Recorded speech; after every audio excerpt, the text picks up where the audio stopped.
We got to talk about Tesla as well this morning. The shares are higher now by 0.9%. And this has been an interesting turnaround, Sozzi, because when I came this morning, the shares were down and down relatively sharply here. A lot going on in this Tesla report that we have to highlight. First of all, the company did have record profit last year. That's something to mention.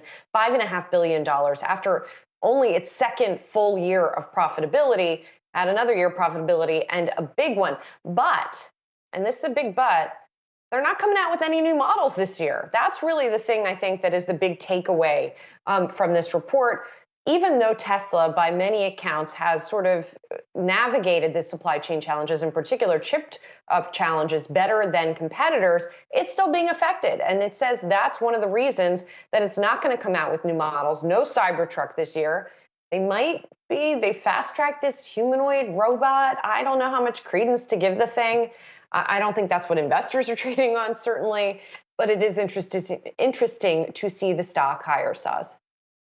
Julie, you know me, I could spend about 20 minutes talking about this Tesla robot, how it may not or how it may or may not change life as we know it. But look, I thought we would be seeing a greater response to Tesla's earnings here. By and large, a very impressive quarter and year for Tesla. Also, we had Elon Musk on that earnings call out last night. Now, keep in mind, he told us last year that he wasn't going to be on every single earnings call, but he was on there yesterday, gave a typical Elon Musk type of earnings call. But there is probably some concern, Julie, one, on growth. Elon called out 50% growth this year. That would be a slowing growth rate compared to what Tesla put up last year.